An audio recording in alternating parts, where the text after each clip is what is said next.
Oke, baik. Bisa kelihatan ya materi saya? Bisa, Bu. Oke. Bisa, Bu. Ya. Bu. Masih semangat ya? Semangat. Karena jam 10 sampai jam setengah 12 ini jam-jam kritis ya. Baik. Ini posisi Bu, di rumah semua kan? Ya. Oke.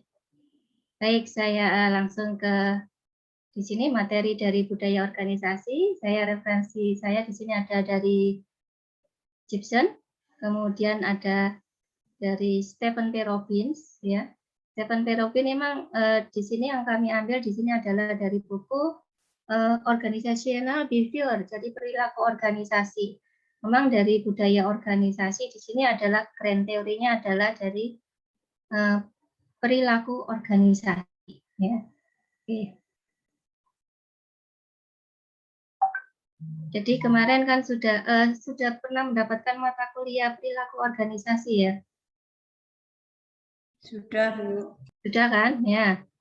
Nah, di sini salah satunya adalah budaya organisasi. Memang ada budaya organisasi, ada organizational citizenship behavior, memang arahnya ke perilaku organisasi.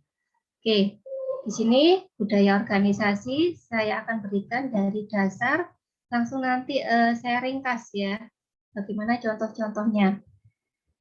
Karena di sini saya diberi waktu 1 jam 30 menit ya. Oke. Baik, budaya di sini berasal dari bahasa Latin ya, colere, yang artinya di sini mengolah atau mengerjakan ya. Dan di sini ada culture ya, yang dalam bahasa Inggrisnya di sini adalah cara atau pola hidup masyarakat. Memang di sini terutama budaya organisasi memang tidak hanya di organisasi atau perusahaan saja. Sebenarnya di suatu keluarga juga pasti ada budayanya.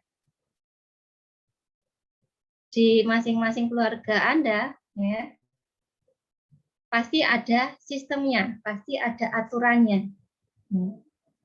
Dan antara keluarga yang satu dengan keluarga yang lain, tentunya di sini aturannya mungkin juga berbeda-beda. Ya. Salah satu contohnya di sini aja, misalnya Anda sebagai putra, ya, putra atau putri, misalnya ada aturan di sini tidak boleh keluar malam. Ya. Batas sampai jam malam di sini adalah jam 9, di mana di sini harus sudah pulang ke rumah. Ya. Itu adalah juga budaya dari keluarga tersebut. Ya. Dan itu pun harus dipatuhi dari putra-putri ya, dari keluarga itu. Tapi itu ada yang keluarga lain yang membebaskan, nah, terserah mau keluar malam, bahkan sampai pulang pagi, boleh. Jadi istilahnya budaya organisasi juga tergantung dari organisasi tersebut, di mana di sini basicnya adalah dari visi misi. Ya. Harusnya semua ada visi, misi, dan tujuan.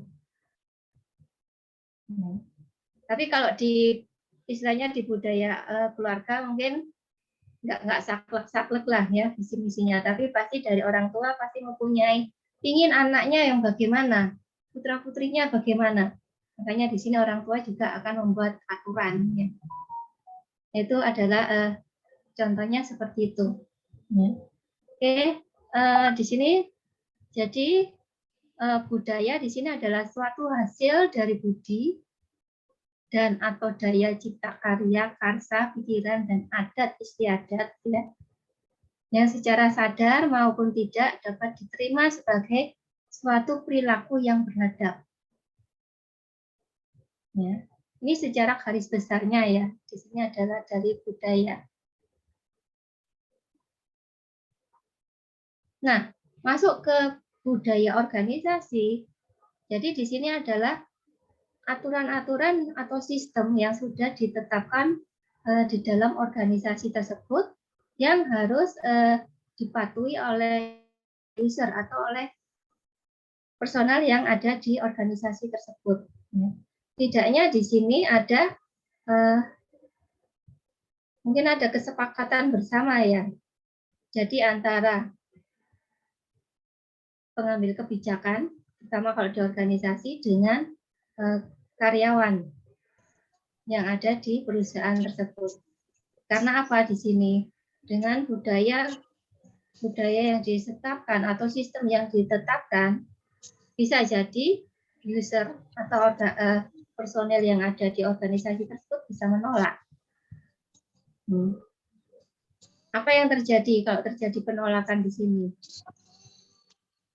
Nggak kerasan dengan budayanya, efeknya adalah dia akan resign karena merasa tidak nyaman dengan budaya yang ada di organisasi tersebut. Ya.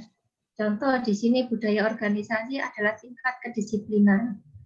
Nah, untuk melihat dari kedisiplinan dari masing-masing karyawan, memang di sini kebijakan dari perusahaan juga berbeda-beda. Terutama misalnya di jam masuk. Ya. Di jam masuk, di sini ada aturan jam masuk. Misalnya jam 8. Jam 8 lebih 1 menit ternyata karyawan itu datang. Ada beberapa perusahaan di sini yang mengatakan kedisiplinan yang keras. Terlambat 1 menit dianggap tidak masuk 1 hari. Ada yang seperti itu. Tapi yang ada yang masih terlambat 1 menit di perusahaan lain, bolehlah dipotong transport atau dipotong gaji. Ada sanksi atau hukuman tersebut. Ya, jadi di sini kebijakannya juga tadi dari masing-masing perusahaan pastinya juga berbeda meskipun perusahaan tersebut bergerak di bidang yang sama. Mereka juga mempunyai aturan-aturan sendiri, ya. Terutama juga contohnya juga di pola kerja. Sistem kerjanya bagaimana, ya. Itu yang sudah ditentukan dari masing-masing perusahaan. Oke. Nah, di sini jadi ada beberapa definisi, ya. Ada nilai budaya organisasi di sini adalah nilai dan keyakinan bersama yang mendasari identitas organisasi atau perusahaan. Ya. Jadi di sini memang kesepakatan dari bersama, ya, dari semua personel yang ada di organisasi tersebut. Juga di sini budaya organisasi adalah seperangkat nilai-nilai pokok, asumsi, pemahaman, dan cara berpikir yang dimiliki bersama, ya, oleh anggota organisasi dan diajarkan kepada anggota baru. Bisa jadi di sini dalam budaya dari perusahaan tersebut bisa bertahan, ya, bertahan dalam jangka waktu lama. Nah, contohnya di sini perubahan dari budaya organisasi itu sebenarnya bisa disebabkan oleh faktor internal dan faktor eksternal. Contoh yang kemarin, ya, tahun kemarin di sini, dengan adanya dampak dari pandemi corona, banyak yang perusahaan-perusahaan di sini merubah sistem kerjanya, sistem pola kerja. Nah, akhirnya apa efeknya ke perubahan dari budaya perusahaan tersebut. Dan perubahan-perubahan tersebut juga bermacam-macam. Ya. Ada yang kemarin ada work from home, ya. Jadi bekerja di rumah. Kemudian ada yang work from home, work from office, ya, WFO. Ada aturan-aturannya di situ. Jadi work from home-nya berapa hari, ada yang ke office-nya berapa hari. Atau bahkan full ke office, ya, bekerjanya, tapi jamnya dikurangi. Jamnya dikurangi, jam kerjanya, karena ya kondisi pandemi ini kita juga harus betul-betul di sini mengikuti protokol kesehatan, dan musuh kita di sini adalah virus, dan virusnya ini tidak kelihatan, ya. Jadi yang semua harus juga waspada dari tahun kemarin, dan bahkan tahun ini pun masih belum selesai, ya, untuk pandeminya. Jadi jam kerja dikurangi. Tetapi ada juga dari beberapa organisasi khusus, ya, tidak ada perubahan untuk di jam kerja. Kemarin sudah saya diskusikan terutama di RSUD ya, ada beberapa RSUD di sini. Memang kita tetap masuk seperti biasa, Bu, ya. Dan bagaimana di sini kondisi pandemi? Memang di sini ada beberapa dari personel yang diperbantukan untuk mengatasi dari pandemi corona di sini dari RSUD. Jadi memang istilahnya bidan, perawat, ya karyawan RSUD memang benar-benar ya di sini merupakan istilahnya garda depan. Mereka juga berjuang di sini. Bagaimana juga bisa istilahnya menekan, membantu mereka yang sudah terkena terpapar virus di sini supaya segera lekas sembuh. Dan itulah akhirnya jadi budaya di situ, mereka yang mewajibkan mereka juga masuk ya, dengan kondisi tersebut. Itu yang terjadi di RSUD. Tetapi justru di perusahaan yang lain di sini mereka juga melakukan perubahan kebijakan, juga perubahan strategi ya. Tadi yang seperti disampaikan Bu Evi, strateginya juga tahun kemarin banyak perusahaan yang baik merubah strategi manajemennya untuk bagaimana mereka bisa bertahan ya sustainability dengan kondisi pandemi tersebut. Oke. Jadi di sini juga budaya organisasi ya merupakan apa yang dirasakan, apa yang diyakini dan apa yang dijalani oleh sebuah organisasi. Dari budaya di sini memang basicnya dari visi misi ya. Visi misi tujuan. Tidaknya budaya yang ada di sini adalah untuk melihat apakah perusahaan tersebut masih istilahnya di dalam relnya ya, rel yang akan untuk mencapai tujuan tersebut. Itu budayanya juga budaya organisasi di sini juga akan membantu mengarahkan ke situ. Jadi sistem SOP juga berdasarkan dari visi misi. Jadi aturan-aturan juga bagaimana di sini suatu perusahaan aturan yang ditetapkan di sini ending akhirnya adalah untuk mencapai tujuan yang sudah ditetapkan oleh organisasi atau perusahaan.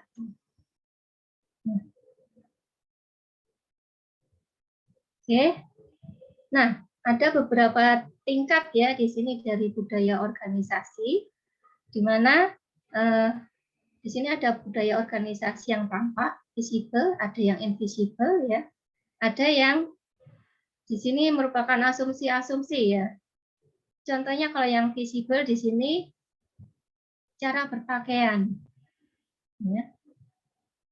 Pastinya di dalam organisasi atau perusahaan tersebut mempunyai aturan, misalnya seragam, ya. Seragam karyawannya harusnya bagaimana, Senin, Selasa, Rabu, Kamis dan sebagainya. Tapi memang ada beberapa perusahaan yang lain tidak perlu menggunakan seragam, tapi yang penting di sini cara kerjanya juga bagus, memakai pakaian yang rapi, ya, pakaian kerja, dan dari aturan-aturan pekerjaannya juga yang lain jelas, tapi seragamnya tidak memang di sini tidak diperhatikan. Ya. Ada yang perusahaan yang seperti itu. Kemudian ada simbol-simbol fisik, ya, perayaan atau seremonial, kemudian tata ruang kantor. Tata ruang kantor ini juga bagian dari budaya organisasi. Kemudian budaya organisasi yang tidak nampak atau invisible. Di sini contohnya adalah disiplin. Disiplin kan tidak nampak, tapi berbentuk apa? Aturan. Memang disiplin ini bisa dilihat dari disiplin kerja, disiplin target kerja. Ya. Disiplin kerja di sini termasuk jam masuk, kemudian di sini pemakaian pemenuhan dari aturan-aturan yang sudah ditetapkan. Ya. Demikian juga dari prestasi kerja. Dan sebenarnya kinerja dari suatu organisasi atau perusahaan itu merupakan bisa menunjukkan dari hasil budaya organisasi yang sudah ditetapkan. Ya. Kemudian yang ketiga di sini adalah keyakinan yang paling dalam atau asumsi-asumsi tersembunyi ya.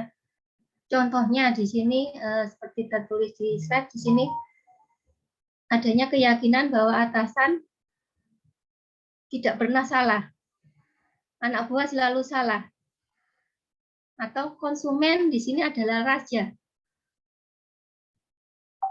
Itu bisa saja terjadi di tempat Anda bekerja ya. Jadi yang di sini asumsi-asumsi yang memang di sini tidak nampak di aturan, tapi itu sebenarnya sudah berjalan lama.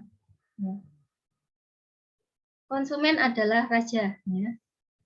Benar-benar suatu sistem di sini adalah organisasi tersebut akan memperlakukan di sini konsumen dengan pelayanan yang excellent, misalnya seperti itu. Benar-benar diperhatikan istilahnya apa yang dimaui oleh konsumen. Memang ada perusahaan yang seperti itu. Ya. Itu salah satu contoh yang tipe dari budaya organisasi ya.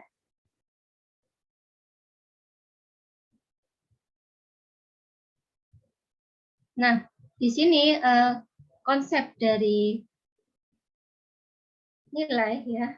Di sini ada beberapa nilai dari budaya organisasi, di mana di sini suatu keyakinan yang dipegang teguh ya.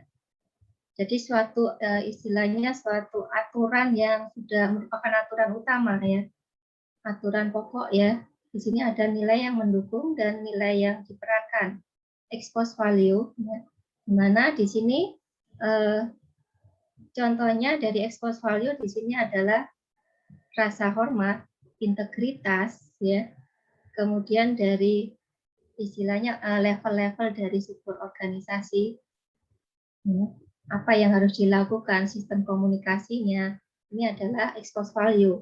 Kemudian enacted value di sini adalah nilai dan norma yang dimiliki oleh karyawannya. Jadi di sini contohnya adalah misalnya sejauh mana dalam perilaku setiap karyawan, nilai yang diperankan. Salah satu contoh di dalam riset di sini untuk nilai yang diperankan ada beberapa variabel ya yang mengarah ke arah dari enacted value. Ya, contohnya di sini adalah organizational citizenship behavior, di mana di sini OCB di sini adalah pola perilaku dari karyawan. Ya, seorang karyawan dia akan mengerjakan secara rela, ya, secara ikhlas tugas yang di luar dari pekerjaan utamanya. Itu adalah pola perilaku karyawan di sini. Memang di dalam teori di sini, jika OCB dalam perusahaan tersebut tinggi, maka kinerjanya akan naik. Tapi apakah benar seperti itu? Kenyataannya kalau kita lihat dari perilaku karyawan, karena karyawan di sini juga sifatnya istilahnya berbeda-beda, ya, mempunyai karakteristik yang berbeda-beda. Ada yang karyawan istilahnya bahasa Jawanya gak isoan ya, gak isoan di sini melihat temannya sibuk, ya, melihat temannya sibuk, dia akan dengan sukarela membantu teman tersebut sampai pekerjaannya selesai. Itu adalah pola perilaku dari OCB. Tetapi ada karyawan yang memang di sini sudah melihat temannya sampai lembur-lembur, tapi dia tetap cuek karena kadang ini nggak sesuai dengan KPI-ku, ya misalnya seperti itu. Tidak sesuai nanti dengan hasil istilahnya job di saya, ya sudah kalau pekerjaan saya sudah selesai ya saya pulang. Terserah mau temannya mau lembur atau enggak. Ada yang memang karakteristiknya seperti itu. Nah, artinya di sini dari enacted value-nya ini, jadi perusahaan juga harus atau organisasi tersebut harus paham dengan istilahnya karakteristik dari karyawan. Nah, itulah yang nanti akan bisa ditentukan dari penentuan sistemnya, penentuan SOP-nya, ya. Itu yang harus dilakukan. Oke, jadi dalam hal ini ada beberapa komponen yang penting ya dari definisi dari nilai tadi, ya. Jadi antara kepercayaan, perilaku yang dikehendaki, ya, kemudian pedoman di sini untuk mengevaluasi kejadian dan perilaku, dan urutan dari yang paling relatif penting. Makanya di sini memang dari budaya yang sudah ditetapkan tetap harus dievaluasi. Harus dievaluasi apakah dari aturan yang sudah ditetapkan atau sistem yang sudah ditetapkan masih sesuai jalur di relnya, ya, ataukah ada yang istilahnya meloncat dari relnya. Nah, ini jika ada yang meloncat dari relnya, inilah yang harus diluruskan, ya. Atau harus yang istilahnya di reverse. Misalnya, ya, contohnya di sini dari sistem, ya, aturan yang sudah ditentukan, ternyata ada beberapa sistem yang ternyata mungkin karyawan ya tidak merasa tidak nyaman ya dengan aturan-aturan tersebut. Efeknya di sini apa? Akhirnya motivasi akan berkurang dari karyawan. Nah, kalau motivasi karyawan tersebut berkurang, kalau dibiarkan lama-lama di sini juga akan berpengaruh ke kinerja dari organisasi tersebut. Makanya di sini perlu ada suatu seleksi atau evaluasi untuk melihat kejadian atau perilaku-perilaku dari user. Nah, bagaimana di sini dengan kondisi karyawan yang motivasinya turun karena dia tidak nyaman? Nah, inilah yang harus bagaimana dibuat solusinya. Apakah sistemnya terlalu berat, ya? Ataukah di sini perlu solusi yang lain? Contohnya di sini menurut Anda, yang seperti yang saya sampaikan tadi, untuk aturan, telat 1 menit dianggap tidak masuk 1 hari. Apakah Anda setuju di sini?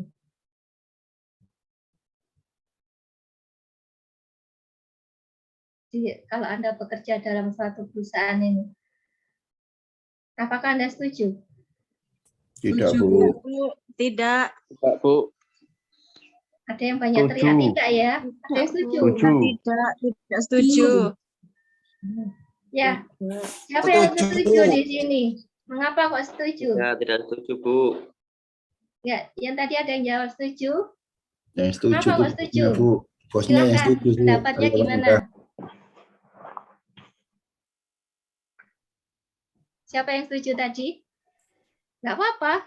Sah-sah aja sih, setuju. Biar disiplin, Bu. Disiplin, Bu. Biar disiplin. Ya. Iya. Tapi efeknya apa di sini? Misalnya kalau saya setuju, setelah 1 menit dianggap tidak masuk 1 hari, itu imbasnya apa? Imbasnya ke kedisiplinan, ya kan? Dan itu kan ada evaluasi nanti di akhir ya. Jadi karyawan A, dia telatnya sampai berapa kali? Nah, kalau sering di sini efeknya nanti kena punishment. Ya. Tadi ada yang tidak setuju. Ada yang tidak setuju karena kok nggak ada toleransi sama sekali sih ini ya. Telat 1 menit aja loh. Ya. Tetapi di sini memang tidaknya di dalam membuat suatu sistem di sini ada yang harus dipikirkan juga dampaknya, efeknya. Bagaimana untuk membalanskan ya dari kondisi istilahnya kalau menurut karyawan ini sebenarnya kondisi yang ekstrim ya. Setelah 1 menit dianggap tidak masuk 1 hari. Tapi di sini ada balance-nya, mungkin karyawan yang tidak pernah telat di sini akan diberikan reward. Jadi ada penyeimbangnya. Kalau karyawan dengan sistem yang ditekan-tekan terus, yaitu tadi bisa down karyawannya. Tidaknya kan harus diimbangi lah. Inilah makanya perlu dilakukan suatu evaluasi. Telat 1 menit mungkin ada istilahnya ada toleransi lah. Ya. Tetapi dari suatu perusahaan dia juga akan mengevaluasi di sini berapa karyawan yang sering telat. Jumlah karyawan dalam misalnya dalam per 3 bulan itu dilihat berapa karyawan atau di atas 50% yang sering telat, karena ini kan sudah dari perusahaan sudah memberikan toleransi, tidak ada potongan misalnya. Tetapi itu juga dilihat kenapa misalnya kok karyawan yang telat ini lebih dari 50%, banyak karyawan yang telat. Nah, inilah segera istilahnya di sini perusahaan juga harus bisa memberikan solusi, memutuskan kenapa kok lebih dari separuh karyawannya telat. Apa penyebabnya? Memang dalam suatu pengamatan atau dalam suatu riset ada beberapa karyawan yang sering telat, ya, dan di atas 50% itu karena karyawan yang direkrut di sini posisi tempat tinggalnya jauh dari perusahaan tersebut. Posisinya jauh, berjauhan. Nah, tidaknya ada memang beberapa perusahaan yang memberikan solusi, diberikan transport bukan transport karyawan, mobil jemput karyawan ya. Mobil jemput karyawan karena supaya di sini tidak terjadi keterlambatan. Itu bisa ada beberapa yang melakukan kebijakan seperti itu.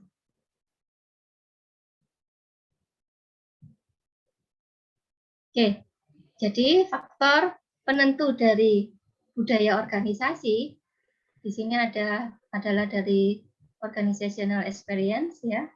Jadi merupakan pengalaman yang ada di organisasi tersebut, itulah yang nanti akan melahirkan suatu sistem. Jadi suatu sistem yang baru. Jadi kejadian-kejadian yang ada, jangan sampai kejadian itu terulang lagi, misalnya akan dibuat suatu sistem yang baru. Contohnya di sini, misalnya pada perekrutan karyawan ya, perekrutan karyawan di sini, jika karyawan tersebut ditempatkan di bagian keuangan, memang syaratnya harus apa? Karyawan yang bagaimana? Karena yang dihitung di sini pekerjaannya di sini dia adalah menghitung uang, jadi uang bukan uangnya sendiri, tapi uangnya perusahaan. Syaratnya apa di sini kira-kira? Orang yang bekerja di situ. Yang pertama kan harus jujur, ya. Harus teliti, ya.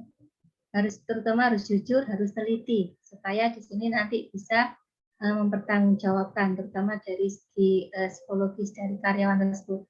Memang pada awalnya dari perusahaan hanya asal merekrut saja, oh ini cocok, ya. Tapi tidak dilihat lagi dari istilahnya sifat personal dari karyawan itu.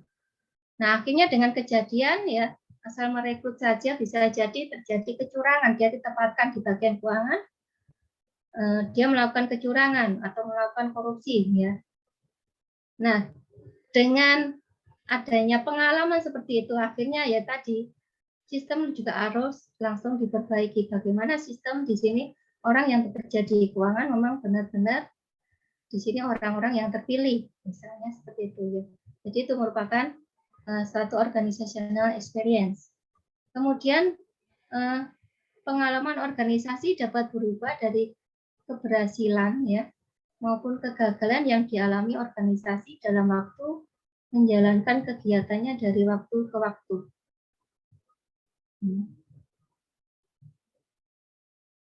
Basicnya tadi adalah visi, misi, tujuan.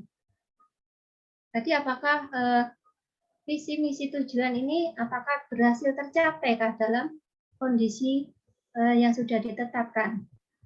Ya. Di mana tadi yang dari manajemen strategi pastinya dari visi, misi, tujuan pastinya akan ditetapkan suatu rencana strategis ya dari perusahaan. Di mana rencana strategis di sini dibagi dalam bertahap. Contohnya range-nya di sini adalah dalam 25 tahun ya rencana strategisnya dan dibagi dalam 3. 5 tahun pertama, 5 tahun kedua, 5 tahun ketiga. Nah, dari 5 tahun pertama, apa yang harus dipenuhi dari tujuan tersebut? Ya. Apakah berhasil atau tidak perusahaan tersebut untuk mencapai yang sudah ditetapkan di 5 tahun pertama? Jika itu berhasil, ya pastilah di sini harusnya ada peningkatan lagi yang sudah ditetapkan di 5 tahun yang kedua. Jadi ini akan merubah ke sistem, agak merubah ke sistem, dan di sini juga merubah ke target. Demikian juga kalau terjadi kegagalan, ternyata dari sistem yang dibuat untuk 5 tahun yang pertama di sini gagal, tidak tercapai. Nah ini yang harus dilakukan adalah memperbaiki dari kondisi internal. Kenapa di sini kok terjadi kegagalan tersebut? Itulah yang harus diperbaiki dulu, dikuatkan supaya untuk bisa masuk ke yang tahap kedua. Nah ini budaya organisasi juga berperan di sini. Aturan-aturan yang ditetapkan, sistemnya bagaimana, SOP-nya bagaimana, itu juga yang diperbaiki, yang harus dikaji lagi. Baik itu berhasil ataupun gagal ya dalam mencapai dari tahapan yang sudah ditetapkan oleh organisasi atau perusahaan tersebut. Kemudian yang selanjutnya di sini adalah prinsip ya, norma, keyakinan ya. Ini juga menjadikan faktor penentu dari terbentuknya sebuah budaya organisasi. Keyakinan yang sudah istilahnya sudah ada di dalam perusahaan tersebut, aturan-aturan yang sudah lama dijalankan dari perusahaan tersebut. Contohnya di sini aturan-aturan yang lama, misalnya dalam bulan Ramadan ini ya, perusahaan akan selalu menjadwalkan buka bersama untuk karyawan-karyawannya. Tidak tahu itu 2 atau 3 kali dalam 1 bulan Ramadan ini misalnya. Nah, itu kan istilahnya suatu norma-norma yang dilakukan sejak lama. Memang ada di sini perusahaan yang sudah di sini masuk di bulan Ramadan tapi dari personelnya masing-masing. Oke. Kemudian di sini ada prinsip, norma, dan keyakinan tertentu, nilai-nilai yang diadopsi sehingga menentukan sebuah dari budaya organisasi. Jadi keyakinan tertentu. Ya. Contohnya di sini di Skematika. Ya. Di Skematika sudah ditetapkan, Skematika di sini adalah sekolah tinggi dengan prinsip apa? Gila marketing. Ya. Sudah dengar nggak gila marketing? Dari Skematika. Sudah pernah, Bu, ada mata kuliah gila marketing. Ada mata kuliah gila marketing. Itulah yang diterapkan karena di sini menganut norma dari gila marketing dan juga sistem marketing ya. Marketing Anda kan bisa dari mahasiswa ke mahasiswa.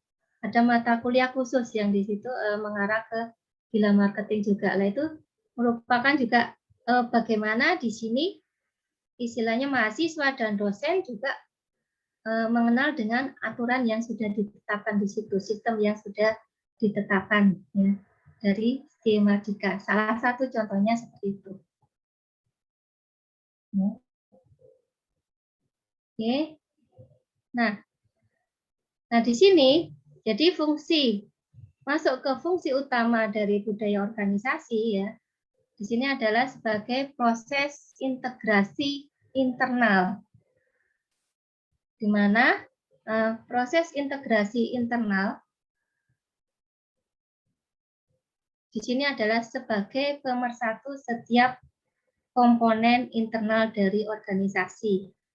Ya, perlu diketahui di dalam organisasi di sini terdiri dari beberapa subsistem, ya, beberapa sistem-sistem, di mana di sini jumlah besarannya dari subsistem di sini, ya, tergantung dari kebutuhan organisasi atau perusahaan tersebut. Contohnya di sini di dalam suatu organisasi, di dalamnya ada sistem keuangan, ya, sistem SDM, ya, kemudian sistem pemasaran, ya, sistem distribusi dan sebagainya sesuai dengan kebutuhan. Lah, antara dari sistem tersebut, ya, itu harus ada integrasi, harus ada hubungannya. Dan itulah yang ditetapkan di dalam sistem secara keseluruhan dalam suatu perusahaan tersebut. Tidak mungkin satu sistem di sini berdiri sendiri tanpa harus kerjasama dengan sistem-sistem yang lain. Efeknya apa di sini kalau satu sistem berdiri sendiri? Perusahaan juga, perusahaan tidak akan bisa berjalan. Ya. Jadi perusahaan juga akan bisa, istilahnya sistemnya akan menjadi kacau. Jadi di situ sudah ada hubungannya, ya, antara sistem yang satu dengan sistem yang lainnya. Nah, kemudian yang kedua di sini adalah sebagai proses adaptasi eksternal, ya, di mana di sini budaya organisasi berfungsi sebagai sarana untuk menyesuaikan diri dengan lingkungan luar. Lingkungan luar itu apa saja sih yang ada di lingkungan luar organisasi? Ada yang tahu lingkungan luar organisasi? Masih ingat nggak? Ada lingkungan dalam, ada lingkungan luar dari organisasi.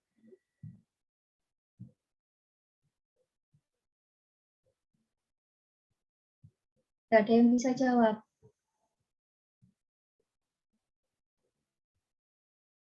Masih ingat nggak lingkungan luar itu adalah pesaing? Salah satunya. Ada pesaing, ada peraturan pemerintah, ya.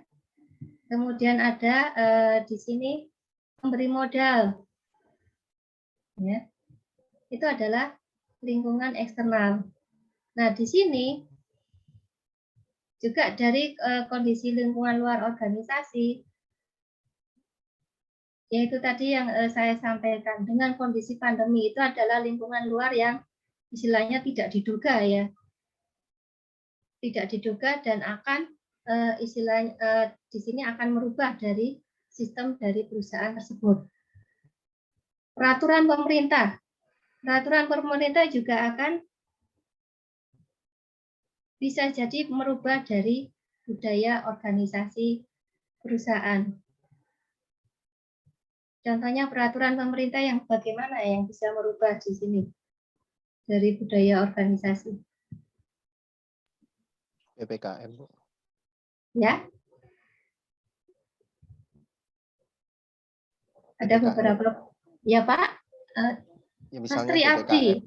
Iya, Bu. Misalnya kayak PPKM kayak gitu loh, Bu. Ya. Contoh yang gampangnya di sini yang sedang hangat-hangatnya PPKM. Pemerintah menerapkan aturan seperti itu. Mau tidak mau organisasi juga harus mengikuti aturan-aturan itu. Artinya juga merubah ke sistem di dalam perusahaan. Ya.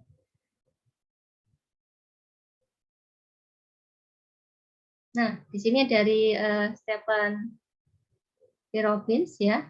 Jadi fungsi dari budaya organisasi memang di sini adalah memang berperan, ya, menetapkan dari batasan perilaku, apa yang harus dilakukan, apa yang harus diikuti oleh user di dalam perusahaan tersebut. Juga di sini mengantarkan dari perasaan identitas bagi anggota organisasi. Budaya organisasi menuntut para anggotanya merasa bangga mengidentifikasi dirinya dengan organisasi. Kebanggaan identifikasi, ya. Identitas bagi anggota organisasi, contohnya di sini. Penggunaan tadi bisa jadi penggunaan seragam, itu merupakan identitas, ya. Karyawan mana ini yang seragam ini? Kemudian yang merupakan identitas lagi di sini yang akan memberikan bangga dari para anggotanya, ya, juga dari keberhasilan dari organisasi tersebut. Pasti di sini ditanya, kerja di mana? Dengan bangganya, saya bekerja di perusahaan X. Ya.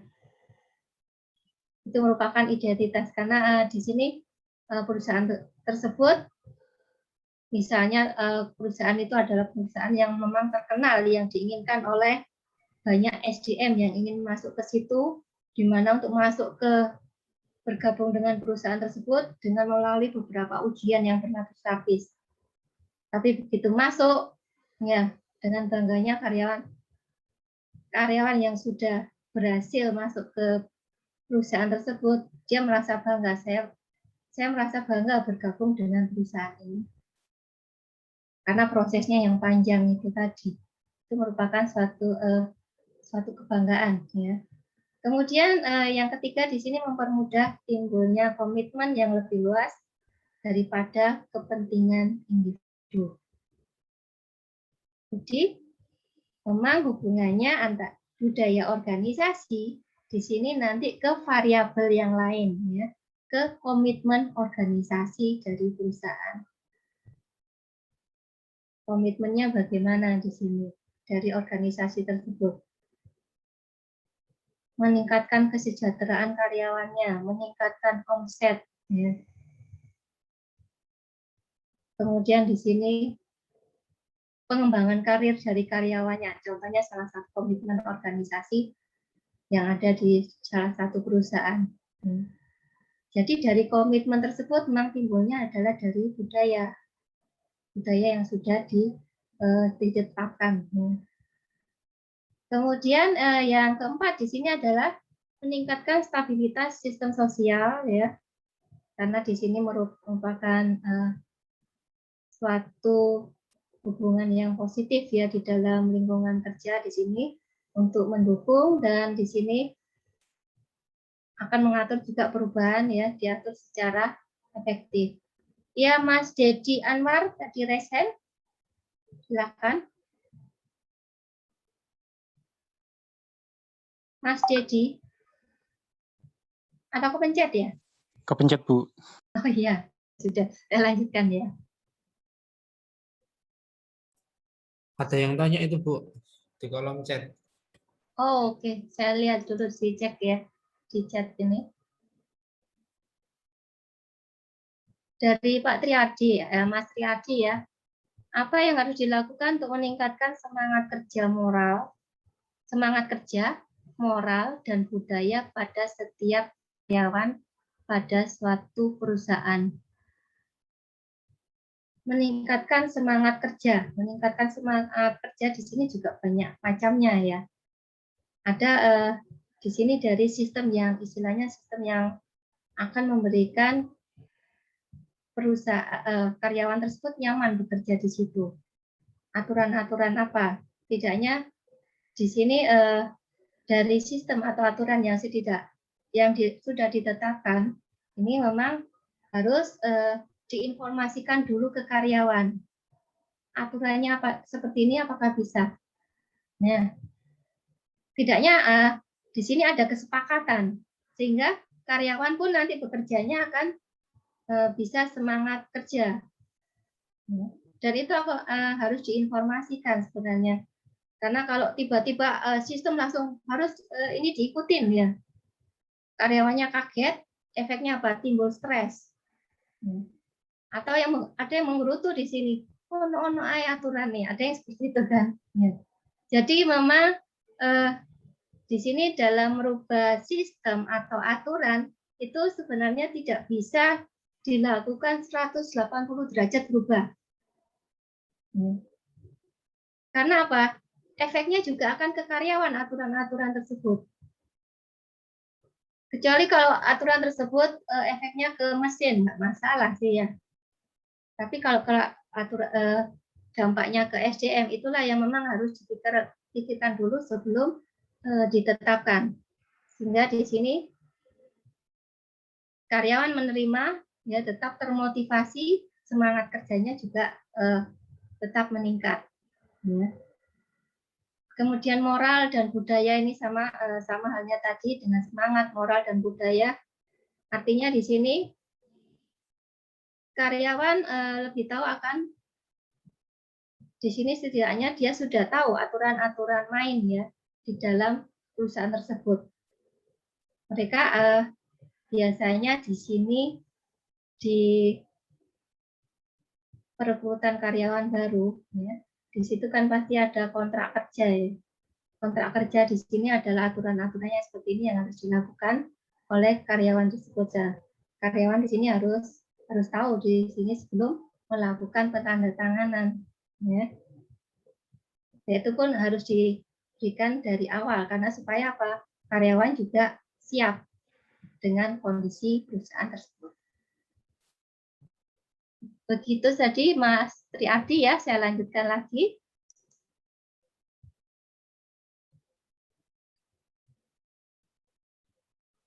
Oke. Jadi ada 4 fungsi di sini ya. Yang pertama di sini memberikan identitas organisasi pada karyawannya, memudahkan komitmen kolektif, terutama di sini komitmen organisasi, kemudian juga mendukung stabilitas sistem hubungan sosial antar personal. Tidaknya dari antar personal di sini, ini yang sekarang banyak yang digencarkan ya, ini adalah merupakan teamwork. Teamwork juga harus benar-benar kuat di dalam organisasi atau perusahaan tersebut. Kalau teamwork-nya lemah, efeknya apa? Kinerja dari organisasi juga akan turun. Ya. Saya tadi menyampaikan ke kinerja. Kinerja di sini definisi dari kinerja itu apa? Pengertian Anda mengenai kinerja. Nggak perlu definisinya aja, pengertiannya secara garis besar kinerja itu apa? Supaya nanti sama-sama paham lah. Apa yang disebut dengan kinerja?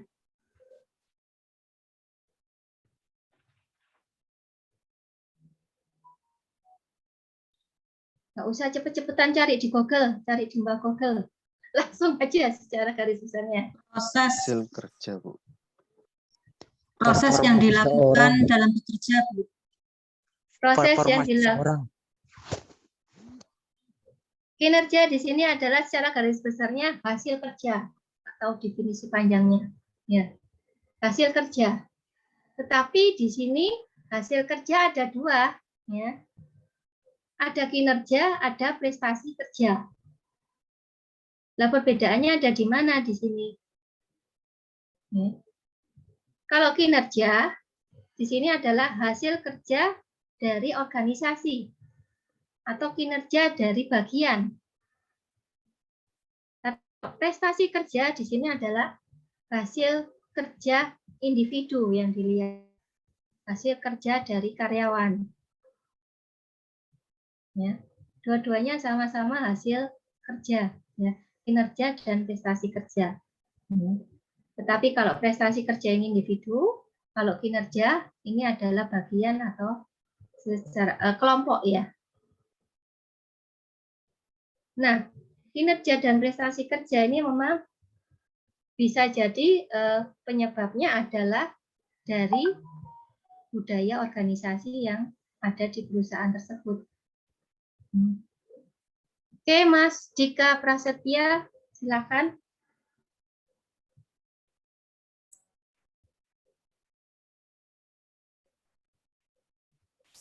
Ya, Mas Dika? Atau kepencet ya? Itu ada Ya. yang Iya, tanya, Bu. Bu. Di kolom Maaf, chat, Bu. Kepencet. Bentar, ini ada chat ya. Maaf. Chatnya ini panjang banget. Sebentar saya bacakan ya. Bagaimana merubah mindset karyawan senior yang tidak bisa mengikuti perubahan zaman. Misal kondisi pandemi, penjualan menurun, maka kita harus memfungsikan karyawan yang sebelumnya mengerjakan kerjaan A dan kita tambah pekerjaan B. Dikarenakan jika hanya mengerjakan pekerjaan A, maka produktivitas tidak terpenuhi. Biasanya karyawan senior merasa sudah pengalaman, tapi nggak mau susah. Karena dia merasa senior ya, yang junior aja yang kerja keras. Gitu ya Mas ya. Ini Mas dari AR 32A. Bagaimana cara merubah mindset? Artinya apa di sini? Terutama di sini kondisi pandemi ya. Kondisi pandemi di sini memang semua berupaya bagaimana di sini perusahaan tersebut bisa bertahan ya, bertahan dalam selama kondisi pandemi. Memang di sini diperlukan suatu teamwork ya, teamwork yang bagus. Jadi semua saling bekerja sama. Tapi kenyataannya ada yang tidak mau bekerja sama atau dilihat kenapa dia tidak mau melakukan pekerjaan tersebut. Contohnya di sini, misalnya saya contohkan aja dengan kondisi pandemi di sini, mau tidak mau kita kan juga harus bekerja di IT juga. Ya. Jadi seperti ini tadi perkuliahan menggunakan Zoom meeting ya, kemudian rapat menggunakan Zoom meeting dan semua by IT, by email dan sebagainya. Apakah karyawan senior di sini bisa melakukan hal itu? Nah, kalaupun dia tidak bisa melakukan hal itu, jadi mau tidak mau dari karyawan senior tersebut itu merupakan ilmu baru dan itu pun harus dilakukan pelatihan. Ya. Jadi karyawan senior tidak bisa menghindar karena di sini merupakan teamwork juga. Contohnya seperti itu. Apakah dengan perubahan yang secara cepat di sini atau perubahan sistem ya, bisa jadi memang ada pro kontra dari suatu karyawan ya. Tapi setidaknya di sini dari karyawan yang kontra itu harus kita lihat apa yang menyebabkan dia kontra. Ya. Jadi tidak mau beradaptasi dengan sistem ini. Apa yang penyebabnya apa? Itu yang harus ditelusuri di sini. Karena di sini semua juga harus istilahnya dalam perubahan tersebut semua harus juga pola kerja dari SDM juga pun harus berubah. Itu yang harus diyakini. Ya. Itu ya Mas. Ini ada tambahan lagi. Dari Mbak Herlin ya, Mbak Herlin Rianti. Bagaimana menghadapi pimpinan atau senior yang selalu mengakui pekerjaan kita? Bagaimana menghadapi pimpinan atau senior yang selalu mengakui pekerjaan kita? Misalnya kita mengerjakan atau yang berinovasi, akan tetapi pimpinan kita atau senior kita yang mengakui bahwa itu hasil kerjanya. Ini curhat ya Mbak Erlin ya. Ternyata mungkin atasannya, oh ini hasil kerja saya. Ya. Nah ini pun harus ada kesepakatan. Di sini istilahnya antara pimpinan dan bawahan. Setidaknya di sini harus ada komunikasi. Jadi ini merupakan hasil dari kerjasama. Jadi tidak bisa langsung dianggap hasil kerjanya. Dan itu pun bagaimana menghadapinya. Ini pun harus istilahnya dikomunikasikan dengan istilahnya bagian-bagian yang lain. Oh, bagian pekerjaan saya seperti ini. Dan itu pun istilahnya memang dalam suatu perusahaan di situ kalau di perusahaan Anda diberlakukan KPI ya, Key Performance Indicator penilaian KPI, itu akan sudah terlihat jelas. Jadi job desk dari masing-masing atasan, pimpinan atau bawahannya. Itu sudah tertata di situ. Jadi akan terlihat. Begitu Mbak Herlin. Biasanya kan kalau untuk yang maju presentasi ya Bu, itu Ya. yang diundang itu kan kepala atau pimpinannya. Nah, seperti saya bawahan biasanya nggak pernah dapat undangan untuk presentasi atau apa. Nah, seketika waktu mereka maju presentasi, mereka ini hasil kerja inovasi saya mesti seperti itu Bu. Jadi Mbak Herlinnya nggak ikut dampingin ya? Betul. Jadi kita yang di belakang layar, kita yang duduk diam di kantor, mereka yang presentasi di depan atasan yang lain atau di depan orang lain gitu, Bu. Itu mindset yang harus dirubah karena itu pekerjaan dari teamwork. Ya kan, kerja tim itu sebenarnya bukan dari kerja individual. Nggak mungkin tuh pimpinan bisa dia bekerja sendiri. Pasti di sini ada yang membantu kan. Nah, bagaimana menghadapi itu sebenarnya mindset ya, mindset dari leadernya itu yang harus dirubah. Jadi pandangannya memang di sini kita itu bekerja di sini adalah tim. Ya. Tim itu kan yang dalam tim itu kan harusnya lebih dari satu orang, bukan dia saja. Ya. Itulah yang memang leader ya. Leader ini karakteristiknya juga beda-beda. Karakteristiknya beda-beda. Makanya di sini dalam pemilihan leader pun juga harus bisa jadi dengan suatu pertimbangan yang banyak. Tetapi memang pada kenyataan dari pemilihan leader itu ada yang karena dia di sini sudah berapa tahun bekerja, akhirnya otomatis dia jadi pimpinan. Ada sih perusahaan yang seperti itu. Nah, tapi setidaknya di sini mindset dari pimpinan. Kalau pimpinan dulu dan sekarang pasti jelas berbeda. Pasti jelas berbeda. Itu memang ada ya banyak yang kejadian di perusahaan. Jadi itu yang harus diyakini dari leadernya sendiri. Leader mau istilahnya seorang leader dia mau mendapatkan kepercayaan dari bawahnya atau tidak. Efeknya itu. Karena kalau leadernya terus-terusan seperti itu, bawahnya akan menjadi atau tim yang lain akan menjadi malas. Itu istilahnya masalah personal ya. Karena di sini kita kerjasama kok, ini hasil dari inovasi saya lah. Yang lainnya kan merasa akhirnya apa terjadi gap. Itu memang harus diingatkan leadernya, ya. Diingatkan leadernya Mbak Erlin. Jadi ini memang kerja tim. Iya Bu Maya, terima kasih Bu Maya. Ya. Banyak sekali ya. Sebentar di sini saya scroll up dulu. Bagaimana cara merubah perilaku karyawan baru yang cara kerjanya semaunya sendiri dalam menjalankan tugas. Dari Mbak Meti ya. Nah ini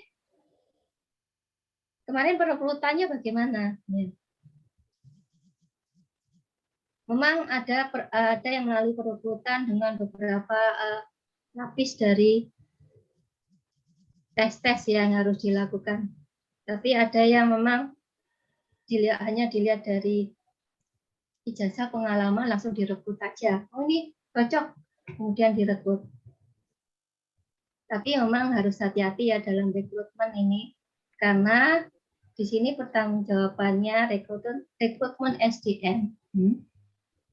Efeknya di sini adalah ke penambahan di biaya operasional.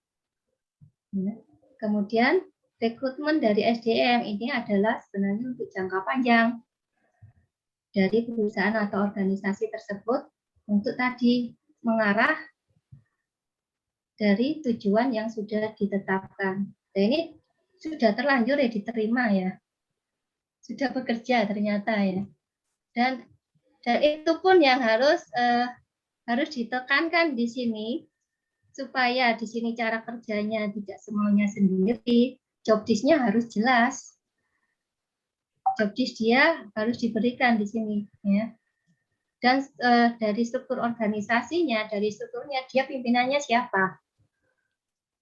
Kemudian dia harus bekerja sama dengan siapa. Itu yang harus dijelaskan.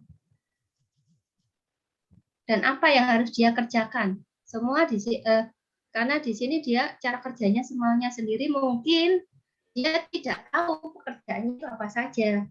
Bisa jadi seperti itu.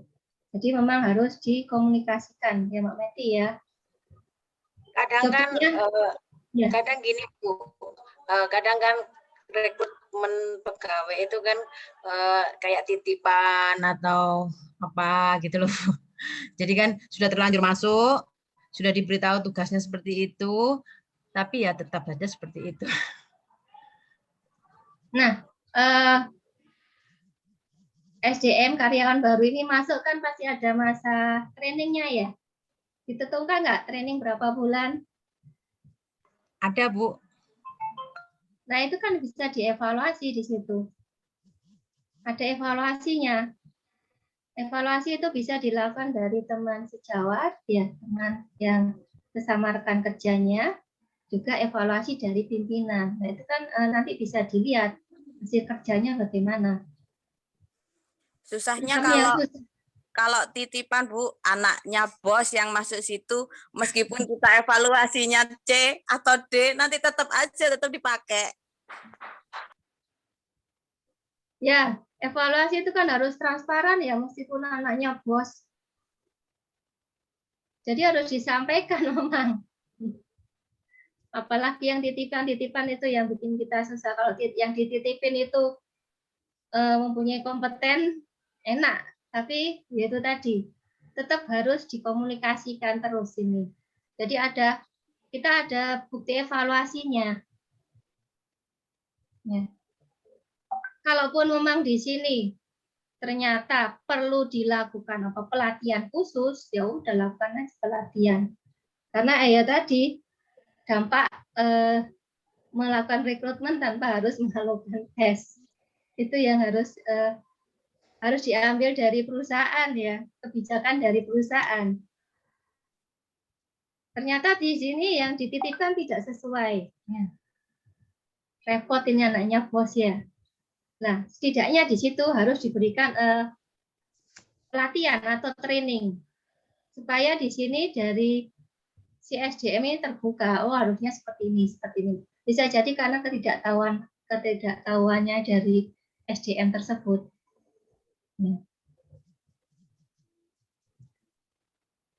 Iya Bu, terima kasih. Ya. Oh, Kak Herlin mirip cerita di Indosiar ya. Mirip sinetron di sini. Baik, oke. Saya lanjutkan lagi. Saya sampai jam berapa ya di sini?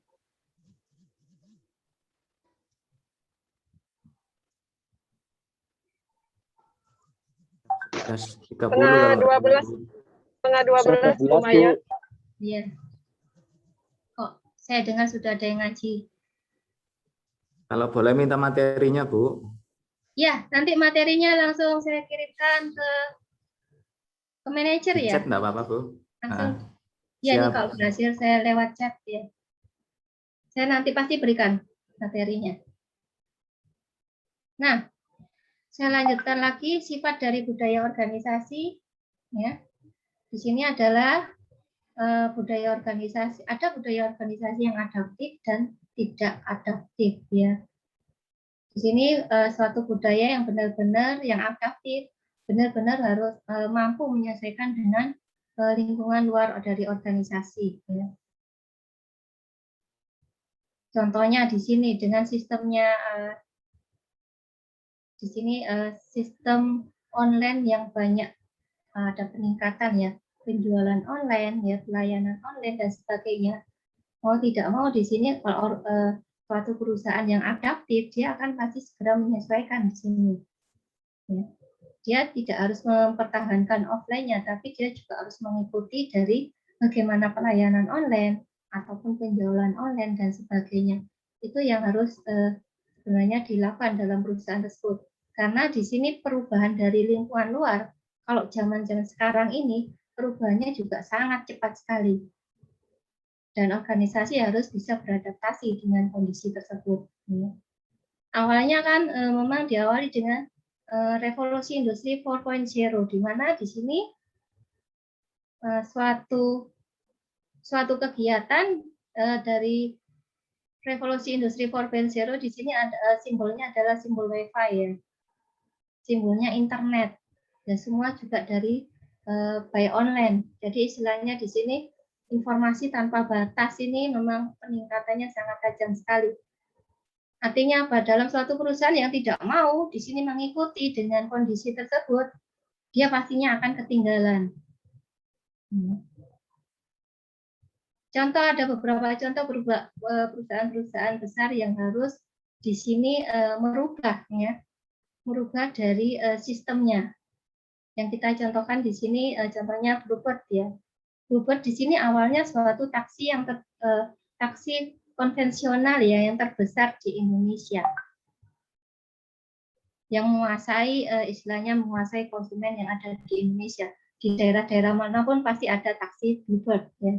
Tetapi pada kondisinya di sini, pada kenyataannya di sini bermuncullah transportasi online ya, di mana musuhnya dari Bluebird di sini adalah taksi yang dari rumah tangga. Ya kan, taksi online ini kan dari istilahnya mobil yang dari rumah tangga yang dibuat untuk bisnis, untuk transportasi online.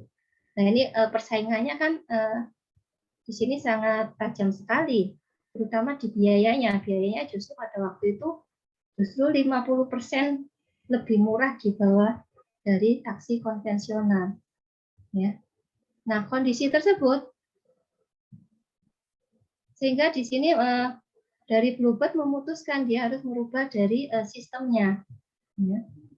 Jadi ada perubahan di sini di dalam organisasi dari Bluebird. Dia juga di sini ditetapkan juga di Bluebird.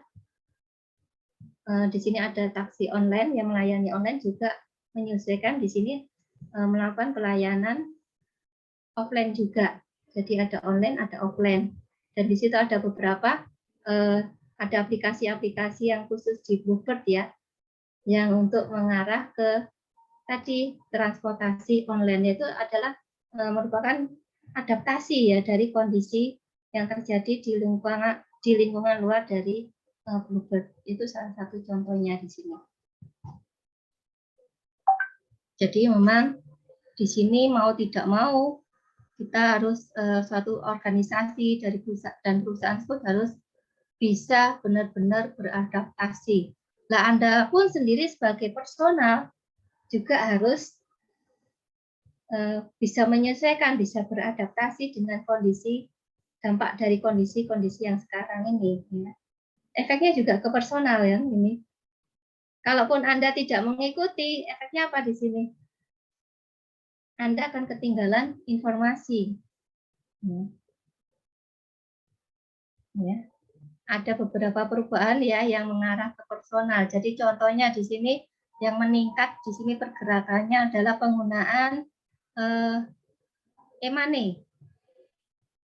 Ya. Uang cash ternyata sekarang sudah masih digunakan, tapi di sini yang paling meningkat di sini adalah uang elektronik. Ya. Yang sudah mulai banyak digunakan di istilahnya dunia usaha, dunia industri, itu yang dilakukan. Makanya di sini dari personal pun, dari organisasi pun juga harus bisa beradaptasi dengan adanya kondisi lingkungan seperti itu. Oke, langsung saya scroll ke bawah. Waktunya ternyata masih banyak ya. Langsung saya loncat aja di sini. Nah, secara garis besarnya di sini. Oke. Nah, di sini ya. Contoh dari budaya organisasi ya. Di sini tadi yang saya sampaikan mempunyai ciri sistemnya bagaimana, terus apa yang kebijakan apa yang ditetapkan oleh organisasi. Ini dalam suatu perusahaan kita contohkan di sini adalah perusahaan Google ya. perusahaan Google di sini adalah, Anda lihat di sini menjadi salah satu perusahaan yang banyak diimpikan oleh banyak orang ya di dunia. Karena selain mendapatkan predikat sebagai perusahaan terbaik di dunia, jadi kalau masuk menjadi karyawan Google itu merupakan suatu kebanggaan dan identitas ya. Perusahaan raksasa teknologi ini juga dinilai memiliki budaya organisasi yang baik. Ya. Dan dilihat di sini yang dilakukan oleh Google, dia tetap menerapkan norma-norma lama ya. Di sini Google berpegang pada budaya kerja yang kasual atau terkesan santai. Tidak perlu pakai seragam. Ya, santai. Tapi target kerja harus terpenuhi. Ya. Itu dari Google ya. Jadi istilahnya di sini tanpa disadari, lingkungan kerja yang seperti ini membuat para karyawannya lebih merasa bebas ya, mengutarakan ide dan menunjukkan potensi terbaik mereka. Sehingga dengan sistem tersebut, memang banyak karyawan yang kompetensinya di sini peningkatannya juga sangat signifikan dengan penerapan dari budaya itu. Kemudian di sini juga di Google melakukan transparansi informasi ya, menjadi hal dasar yang paling dipegang oleh perusahaan Google. Jadi karyawan bisa mengakses, lanjutannya, karyawan bisa mengakses di sini dan bisa menentukan apa yang harus dilakukan. Jadi intinya di sini adalah ide, karena di sini ide kreatif ini yang diperlukan, karena perusahaan raksasa dari Google ini merupakan yang pertama adalah inovasi dan kreativitas. Inovasi dan kreativitas, makanya di sini memang dari karyawannya sendiri tidak dikekang terkesan santai, tapi inovasi kreativitasnya juga memang dituntut harus tinggi. Nah, supaya mereka nyaman untuk memberikan inovasi-inovasi terbaru, makanya di sini ada beberapa sistem yang tidak dilakukan dari perusahaan Google ini. Contohnya itu ya. Nah, di sini contoh budaya organisasi antara perusahaan dan perusahaan B, memang ada perbedaan ya di sini. Yang pertama, organisasi A, manajer wajib memiliki dokumentasi rapi dan teratur, harus sistematis. Tetapi di organisasi B, di sini manajer tidak memerlukan itu, tapi manajer mendorong berani mengambil resiko dan perubahan. Ada perbedaan di sini sistem, tapi mereka di sini memang istilahnya membuat keputusan itu juga berdasarkan dari pengalaman, experience dari organisasi, dari masing-masing organisasi tersebut. Ada yang di sini dari A, keputusan atau rekomendasi harus didukung data detail. 708. Tetapi di sini keputusan yang di organisasi B tidak berdasarkan dari data detail, tapi berdasarkan intuisi atau dari pikiran ya. Dari pemikiran atau pengalaman ya yang didapatkan dari organisasi tersebut. Nah, ini adalah salah contoh-contoh dari penerapan budaya organisasi di perusahaan. Nah, di sini nanti saya harapkan ya laporan magang Anda nanti, terutama di budaya organisasi, Anda ikutin jadi presentasi dari PowerPoint saya di situ apa yang harus diberikan laporan-laporannya, ya. Sistemnya bagaimana, ya. Jadi menurut pengamatan Anda, sistem yang dilakukan di perusahaan tersebut, ya. Kemudian budayanya apa yang dilakukan dari perusahaan tersebut. Ya. Contohnya ada beberapa perusahaan yang melakukan di sini harus dilakukan service excellence. Nah, service excellence-nya itu apa yang harus dilakukan? Sistemnya bagaimana? Itu Anda berikan di laporan magang nanti, dan tidak luput laporan magang juga harus di sini Anda compare-kan dengan teori ya.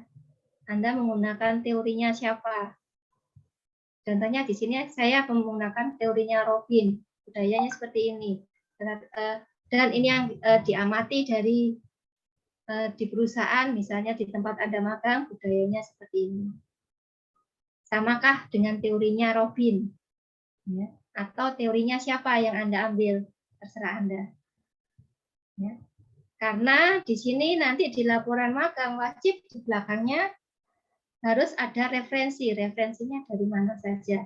Anda tetap harus membaca buku, literatur ya. Nanti ini saya berikan. Ya.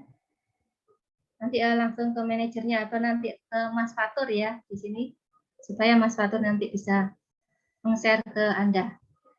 Ya, oke, baik itu dari saya. Ada pertanyaan di sini? Saya tutup sebentar share-nya. Ya. Oh iya, oke, saya baca di chat ya.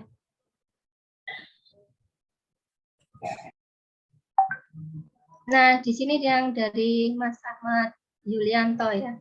Apa yang kita lakukan jika terdapat pergantian manajemen A ke manajemen B, sedangkan budaya yang dibawa manajer A seperti ini, dan ketika manajer B seperti ini, dan nggak sama dengan yang terdahulu, apakah kita tetap mengikuti sistem si manajer B atau kita punya pandangan lain untuk menyikapi hal itu? Oke. Istilah di sini pergantian pimpinan ya Mas Ahmad ya. Ada manajer A, manajer B, berarti pergantian pimpinan dong. Iya Bu, pergantian peralihan Ya, pimpin. pergantian pimpinannya kan. Ya. Nah, setidaknya di sini pimpinan juga kan harus tahu sudah norma-norma yang aturan-aturan yang sudah ditetapkan oleh perusahaan. Tapi bisa jadi di sini cara kerja pimpinan A dan cara kerja pimpinan B itu ada mungkin tidak sama. Karena kita lihat tadi dari personal, karakteristik pimpinan juga berbeda-beda. Ada yang karakteristik pimpinan apa saja di sini? Ada yang birokratis, ada yang otokratis, ya. Kemudian apa lagi? Delegatif. Ada yang otoriter. Otoriter, ya, dan sebagainya. Nah, ini nanti ada mata kuliah kepemimpinan ya. Sudah dapat kan? Sudah dapat ya? Atau kepemimpinan hari ini ya? Nah, dari sini. Hari ini, Bu. Hari ini ya? Nah, itulah budaya memang pemimpin harus mengikuti aturan yang sudah ditetapkan organisasi. Bisa jadi perbedaannya di sini di pola pikir ya, pola pikir atau pola kerja dari pimpinan A dan pimpinan B itu pasti berubah. Ya. Nah, setidaknya di sini memang harus didiskusikan. Kalau dulu seperti ini, tapi kalau sekarang di sini terjadi perubahan. Contoh ada di sini kemarin pada waktu saya pertemuan di sini ternyata saya ketemunya juga dengan pimpinan A. Nah, pimpinan A di sini orangnya detail banget, ya. Detail banget. Jadi harus seperti ini, kegiatannya harus seperti ini, ya. Tetapi saya nggak tahu ternyata pimpinan A ini sudah diganti, memang mungkin masa jabatannya sudah berakhir ya. Saya ketemu langsung ke pimpinan B yang baru. Nah, pimpinan B yang baru di sini ternyata beliau di sini lebih konsen ke dalam peningkatan pendidikan. Saya lebih konsen ke pelatihan dan sebagainya. Nah, ini kan ada sebenarnya masing-masing pimpinan juga mempunyai strategi. Nah, itu pun harusnya bisa dibicarakan tadi bersama dengan bawahannya ini. Konsep saya seperti ini, ya. Tapi tetap ada beberapa aturan yang di sini istilahnya tetap dijalankan, tapi ada beberapa bagian mungkin ada ya, ada perubahan. Nah, itu yang harus bisa Anda tanyakan di sini di pimpinan Anda. karena cara kerja Bukit bisa jadi berbeda. Ya, itu Mas Ahmad Yulianto. Bu mau menyampaikan sesi waktunya tinggal 4 menit. Ya, tinggal 4 menit. Jadi di sini untuk budaya organisasi di sini saya akhiri ya. Oke, untuk materi nanti langsung saya berikan Mas Fatur atau langsung manajer kelas. Nanti Anda bisa menghubungi itu ya. Oke, baik. Saya kembalikan ke Bu Parita. Terima kasih. Ya, terima kasih Bu Maya. Terima kasih Bu. Terima kasih Bu. Terima kasih Bu. Terima kasih Bu. Terima kasih Bu. Ya, berarti nanti selamat makan ya. Terima kasih Bu. Ini sudah mulai. Terima kasih Bu. Ya. Salam Terima kasih, Bu. sehat. Salam sehat selalu.